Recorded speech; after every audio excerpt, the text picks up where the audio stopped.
Good morning, Michelle Saxman here, and ready to share with you some time with Jesus Calling by Sarah Young on September the 26th. Come to me and listen. Attune yourself to my voice and receive my richest blessings.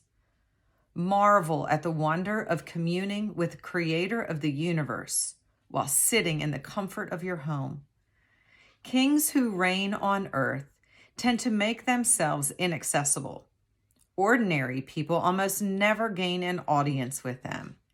Even dignitaries must plow through red tape and protocol in order to speak with royalty. Though I am king of the universe, I am totally accessible to you. I am with you wherever you are. Nothing can separate you from my presence. When I cried out from the cross, "It is finished," the curtain of the temple was torn in two from the top to the bottom. This opened the way for you to meet me face to face, with no need of protocol or priests. I, the King of Kings, am your constant companion. Two quick takeaways on this one. The first one I'm going to talk briefly about is the curtain of the temple was torn from the top to the bottom. And if y'all can imagine a very large curtain, I kind of have a paper towel here. If this is the curtain, it might not be uncommon for a tear to start where maybe there's a little bit more activity, people walking around, even though that this was a separation in the church. But that something could be torn from the bottom where human behavior was more likely to occur, or this curtain, which was very, very tall, if it was going to be torn from the top down, it would have to come from some divine grand source.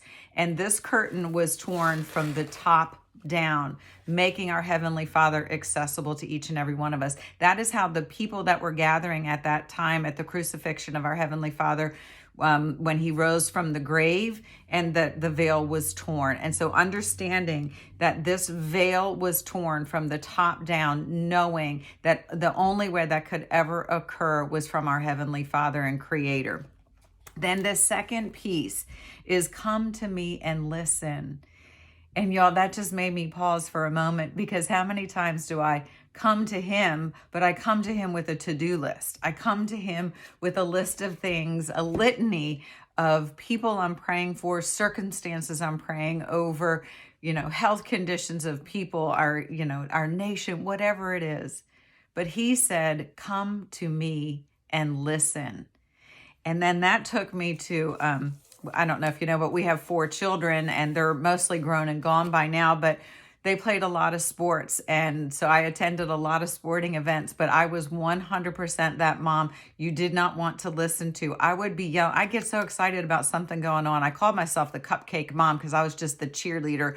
I didn't get all caught up in the dynamics and who's on first and what's on second and here's whatever. I just didn't get caught up in that sort of stuff. I just was the cheerleader.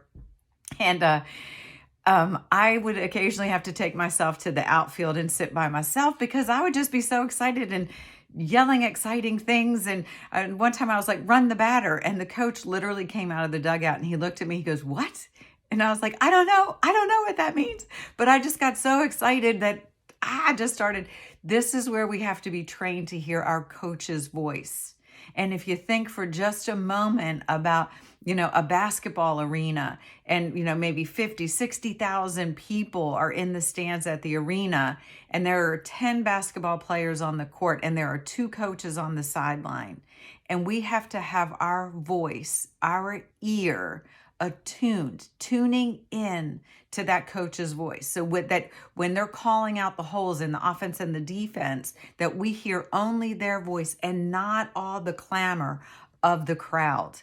And y'all, that is what our Heavenly Father is reminding us here. Come and listen. Get to know his voice in all the chaos that goes on in this world, but not of this world. To make sure that we have our ear tuned in to his powerful presence. And y'all, so many times it's that intuition. It's just kind of a gut feeling. Or we hear him kind of leaning in I don't know what it is like for you. I know what it's like for me. And the more time I spend in his presence and emptying me of me to allow myself to be filled up with him, what I'll tell you is it's a management style and it's called appreciative inquiry. We begin to see all that is working well, all that is working right in our world, instead of focusing on all the things that are wrong and the complaining and the things like that that we can do. So, coming to our Heavenly Father, come and listen and know that He has torn the veil from the top down, making Himself completely accessible to us. We are spiritual beings having a temporary human experience, and it is in our spirit that we are created in His image and likeness. Y'all have a super blessed day. Stay connected to the vine. Protect that crown. Protect our thoughts. Stay well. Talk to you soon. Bye bye.